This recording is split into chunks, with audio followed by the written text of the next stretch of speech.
नमस्कार दोस्तों।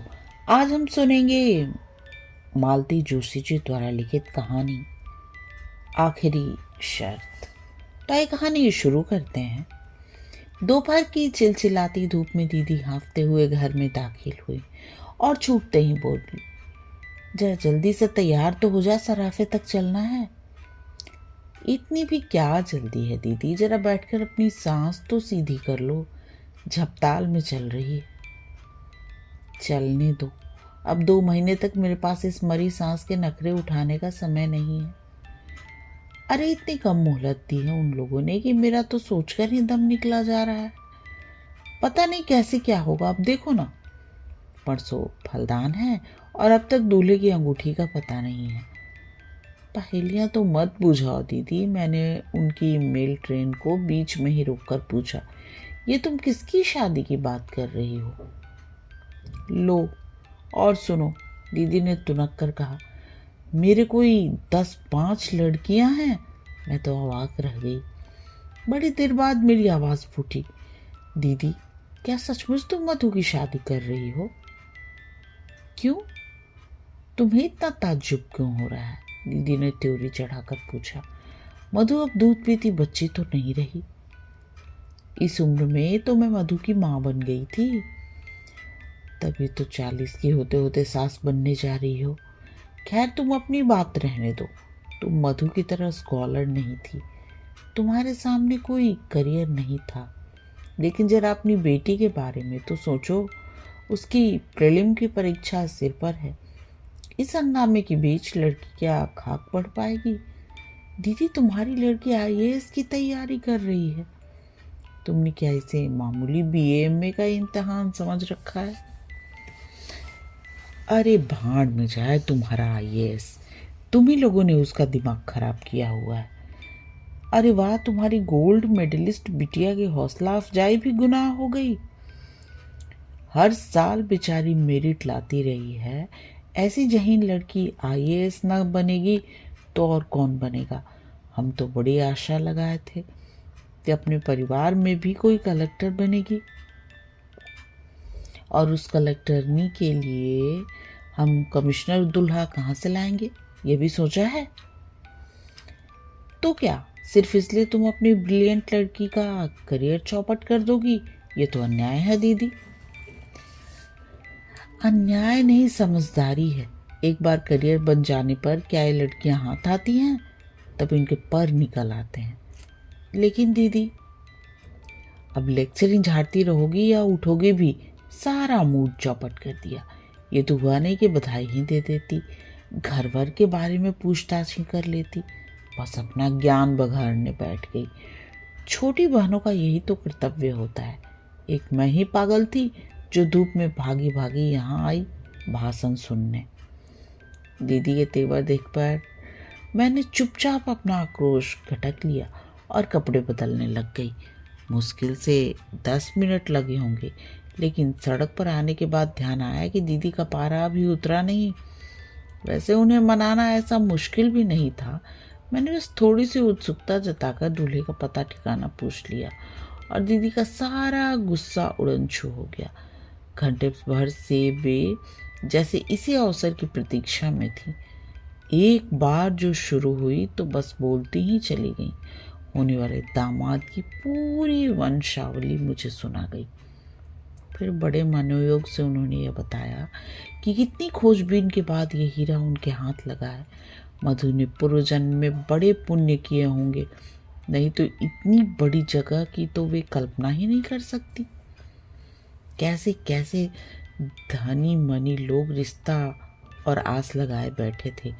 ढेर सा दान दहेज हर कहीं से मिल रहा था, पर लड़के ने मधु को देखा और बस सारे फोटो वापस कर दिए। ये दामाद प्रसंग पूरे रास्ते चलता रहा। प्रशंसा के लिए दीदी को जैसे शब्द ही नहीं मिल रहे थे, पर मेरा मन पूरे समय मधु में ही अटका रहा। बेचारी लड़की, भविष्य को लेकर उसने कैसे कैसे सपने बुने थे, सब धरे के धरे रह गए। हम लोगों ने भी उसके लिए बड़ी ऊंची कल्पनाएं की थी, पर सब व्यर्थ हो गई। अपनी पुश्तैनी दुकान से दीदी ने हीरे जैसे दामाद के लिए हीरे की अंगूठी खरीदी। एक बड़ी सी चांदी की ट्रे भी खरीदी गई। मधु का सेट तो बनकर तैयार था। उसकी सास के लिए 3 तोले के मंगलसूत्र का ऑर्डर दिया गया। दुकान से उतरते हुए दीदी भेद भरे अंदाज में बोली, सास पिटारा तो ऐसा भेजूंगी कि देखना आंखें फटी की फटी रह जाएंगी। दीदी उस समय उत्साह की मूर्ति बनी हुई थी। शादी का जैसे उन पर नशा सा चढ़ गया था। उनका बस चलता तो शायद उस दिन पूरा बाजार ही खरीद लेती। जब पर्स में सिर्फ किराए के लायक पैसे बचे रहे तभी उन्होंने अपनी खरीदारी बंद की। इतनी जोखिम के साथ उन्हें घर भेजने का साहस नहीं हुआ। मैं भी साथ हो ली। मधु से मिलने का भी मन हो रहा था। घर एकदम सुनसान था। मधु के रहते घर में इतना सन्नाटा, आश्चर्य था। 24 घंटे चीखता ट्रांजिस्टर और उसके सुर में सुर मिलाकर गाती मधु। ये दीदी के घर के स्थायी प्रतीक थे। मधु घर में नहीं क्या? अपने कमरे में होगी, दीदी ने बताया और फिर एकदम याचना भरे स्वर में कहने लगी, तेरे हाथ जोड़ती हूँ कुसुम, उसके पास जाकर कुछ ऐसी वैसी बात मत करना। वो पहले से ही मुंह फुलाए बैठी है। अब तुम उसके गुस्से को हवा मत देना। अपन साधारण लोग हैं बहन, बहुत ऊंचे सपने देखना हमें शोभा नहीं देता। दीदी, सपने देखने पर तो तुम प्रतिबंध नहीं लगा सकती, बाकी तुम अपनी मन की कर ही रही हो। सपनों से जिंदगी नहीं चलती रे। क्या सभी सपने पूरे हो जाते हैं? अब इसी को ले लो, हर साल इतने लोग परीक्षा देते हैं, क्या सभी पास हो जाते हैं? फिर उसी आस में उम्र बढ़ाने से क्या फायदा? इतना अच्छा रिश्ता रोज रोज थोड़े ही मिलता है।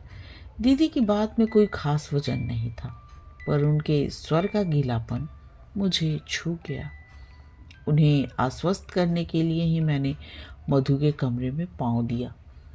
अपनी मेज के पास गुमसुम बैठी मधु सोनी आंखों से खिड़की के पार देख रही थी। सामने फ्रांस की राज्य क्रांति का इतिहास खुला पड़ा था। उसके पन्ने हवा में फड़फड़ा रहे थे। हेलो हनी, मैंने उसे बाहों में भरकर कहा, तुम तो बड़ी छुपी रुस्तम निकली। चुपके चुपके सबका तय कर डाला, हमें हवा भी न लगने दी। उत्तर में मधु ने 2 बूंद आंसू टपका दिए। बस। धत पगली, ऐसे रोते हैं कहीं? मैंने उसे पुचकारते हुए कहा, पर मन जाने कैसा हो आया। दीदी, मधु तो रो रही है, मैंने दीदी के पास बैठते हुए कहा। शादी की बात सुनकर सभी लड़कियां रोती हैं। दीदी ने निर्लिप्त भाव से मुझे चाय का कप पकड़ा दिया। तुम भी रोई थी, हम भी रोए थे। तुम क्यों रोई थी याद है दीदी? कॉलेज जाने का तुम्हारा अरमान मन में रह गया था। अम्मा बाबूजी ने कहा था कि तुम्हें बीए करा देंगे तो हम लड़का कहाँ से लाएंगे। आज वही अन्याय तुम अपनी बेटिया के साथ कर रही हो। पीढ़ियाँ बदल गई पर हमारी मान्यता वहीं की वहीं है। हम उन्हें अम्मा बाबूजी कहते थे, बच्चे हमें मम्मी पापा कहते हैं। बस इतना ही फर्क आया है, बाकी सब तो वैसा का वैसा ही है। वैसा का वैसा कहाँ है? मेरी लड़की डबल एम में है। मैंने जो सहा है उसका 10वां हिस्सा भी मैंने इसके हिस्से में नहीं आने दिया। और फिर जैसे अतीत में खोते हुए बोली, उस समय मैं क्यों रोई थी जानती हो? सगाई के बाद मेरा गाना बजाना छुड़वा दिया गया था। मेरी सास इसके लिए खास हिदायत कर गई थी। जब तक वह जीती रही मुझे कभी गुनगुनाने भी न दिया। अब तो खैर मेरी आवाज़ ही मर गई है, इसलिए मैंने कभी मधु को नहीं टोका। उसकी दादी गालियाँ निकालती रहीं, पापा तो हमेशा ही बरसते रहे, पर मैं हमेशा उसका बचाव करती रही। मेरा गला घोंट दिया कोई बात नहीं, पर लड़की पर यह अन्याय नहीं होने दूंगी। मैंने तो मधु की सास को साफ साफ कह दिया है। मैं पिछली पीढ़ी की थी, इसलिए मन मार कर जी गई। मेरी लड़की से ये ना हो सकेगा।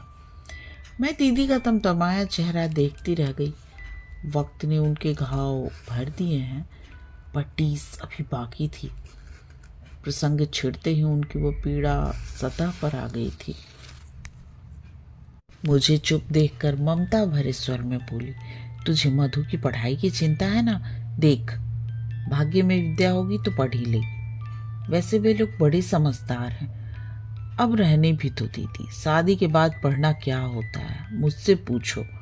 सारा घर जैसे आप पर पहरा देता है, एहसान जताता है, और अगर बदकिस्मती से कहीं फेल हो गए तो बस सारी जिंदगी ताने सुनते ही बीतती है।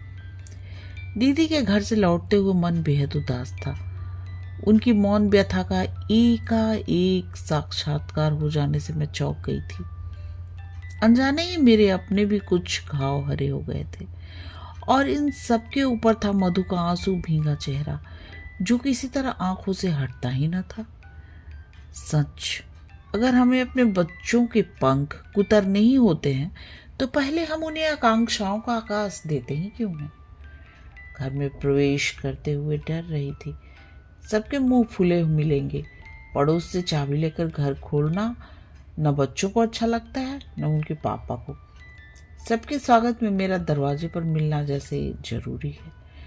लेकिन घर में मौसम खुशगवार था, वातावरण से प्रसन्नता की महक आ रही थी। चलते समय दीदी ने जबरदस्ती एक पैकेट मिठाई का थमा दिया था।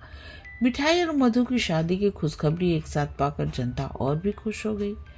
आश्चर्य तो तब हुआ जब श्रीमान भी मेरे सामने काजू की बर्फी का डब्बा खोलकर खड़े हो गए। लो श्रीमती जी, तुम भी हमारी ओर से मुंह मीठा करो, हमारी बिटिया भी झंडे गाड़ कर आई है। अच्छा, मैंने खुशी में डगमगाते हुए पूछा, क्या हुआ? अरे mummy, I am so happy today. मेरी सोटसी कन्या मेरे गले से झूल गई। अरे पहले मुझे बताओ तो कुछ, तुम्हारी बिटिया को मद्रास कला केंद्र की स्कॉलरशिप मिली है। किस लिए? भरतनाट्यम के लिए। क्या कहते हैं उसे? हाँ, गहन प्रशिक्षण के लिए, एक्सटेंसिव स्टडी इन भरतनाट्यम। अब हमारी लाडो 3 साल तक मद्रास में रहकर बड़े बड़े महारथियों से प्रशिक्षण प्राप्त करेगी। Oh mama, I am so happy today. Sheetal फिर एक बार मुझसे झूलने को थी तो मैंने उसे सख्ती से मना किया और उसी सख्त लहजे में उसके पिता से पूछा, 3 साल तक मद्रास में रहेगी और उसकी पढ़ाई का क्या होगा? अरे भाई, पढ़ने के लिए ही तो जा रही है, बताया ना, गहन प्रशिक्षण के लिए जा रही है। अरे वाह, ये कोई पढ़ाई है? अच्छा भला तो नाच लेती है। अब और प्रशिक्षण लेकर क्या करेगी? BA MA करके भी कोई क्या कर लेता है, जरा इस बात पर तो गौर करो। और 810 लोगों ने फॉर्म भरे थे, उनमें से केवल 10 को चुना गया है, और उन 10 भाग्यशाली लोगों में तुम्हारी बिटिया भी एक है। कब भरे गए थे फॉर्म? किससे पूछकर भरे गए थे? आवेश से मेरा गला ही रुंध गया। इतना एक्साइट क्यों हो रही हो? इतना बड़ा कदम क्या वो अपने मन से उठाएगी? मैंने भरवाया था और शायद तुम्हें बताया भी था। गलत? मुझे बताया गया होता तो मैं कभी हाँ ना करती। मैंने तो इसे डॉक्टर बनाने का सपना देखा था। छी, मैं नहीं बनूंगी डॉक्टर। मुझे वो चीरफाड़ जरा भी अच्छी नहीं लगती। शीतल ने ऐसे मुंह बनाया जैसे उसे उबका ही आ रही हो। तुम्हें तो बस पैरों में घुंघरू बांधकर मटकना अच्छा लगता है, मैंने उससे भी बुरा मुंह बनाकर बताया। यह अच्छी जबरदस्ती है। शीतल के पिता सहायता के लिए दौड़ पड़े। अगर उसकी दिलचस्पी मेडिकल प्रोफेशन में नहीं है तो है न सही, दुनिया में और भी तो विद्याएं हैं कि बस नाचना ही रह गया है। पर मम्मा, इसमें बुराई क्या है? देखो, वे गंभीर होकर बोले, बच्चों पर अपनी पसंद नापसंद लादने के दिन अब गए। अब हमें उनकी रुचि का भी ध्यान रखना चाहिए। और कैसे ध्यान रखा जाता है? मैंने चिढ़कर कहा। इसके लिए हमने ट्यूटर रखे, महंगी पोशाकें सिलवाई, रियाज के लिए टेप रिकॉर्डर खरीदा। बच्चों के शौक के लिए हम कब पीछे हटे हैं, बल्कि हैसियत से कुछ ज़्यादा ही करते रहे हैं। पर इसका मतलब ये थोड़े ही है कि सब कुछ छोड़कर उसी में जुट जाओ, रुपया भी फूको और साल भी बिगाड़ो। देखो, शौक अपनी जगह है, करियर अपनी जगह। डांस सिर्फ शीतल का शौक या हॉबी नहीं है कुसुम, वो इसे अपना करियर बनाना चाहती है। वाह, क्या बात है। कल को उसकी शादी भी करनी है कि नहीं? ये शादी की बात बीच में कहाँ से ले आई? क्यों, कुछ गलत कहा मैंने? कल को लड़के वाले पूछेंगे तो अपने पास कोई जवाब तो होना चाहिए कि नहीं, कि ये कह देंगे कि साहब लड़की पढ़ी लिखी है, बस नाचना जानती है। वो क्या कहते हैं, गहन प्रशिक्षण प्राप्त है। बहुत अच्छा लगेगा ना ये कहते हुए? कम से कम मुझे तो बुरा नहीं लगेगा। और इस बात को सुनने के बाद कितने लड़के शादी के लिए तैयार होंगे? तुम्हें संदेह क्यों हो रहा है? इसलिए कि मैं हिंदुस्तानी लड़कों की मनोवृत्ति को आपसे ज़्यादा समझती हूँ। मैं जानती हूँ कि अपने को अत्याधुनिक कहने वाले युवक भी पत्नी को स्टेज पर नाचते नहीं देख सकते। कला की प्रशंसा करना एक बात है, कलाकार से शादी करना एकदम दूसरी। शादी शादी शादी, शीतल एकदम चीख पड़ी। बंद करो मम्मा, बोर हो गई हूं मैं तो। क्या लड़की के करियर की यही एक आखिरी शर्त है, शादी? ओह गॉड, हाँ यही आखिरी और अनिवार्य शर्त है, मैंने कहा और दोनों हाथों से अपना चेहरा ढांप लिया। मेरी प्रगतिशीलता का नकाब किसी ने फाड़ कर फेंक दिया और मुझे अब अपने चेहरे पर शर्म आ रही थी। कहानी समाप्त। कहानी सुनने और अपना कीमती समय देने के लिए आप सबका बहुत बहुत धन्यवाद।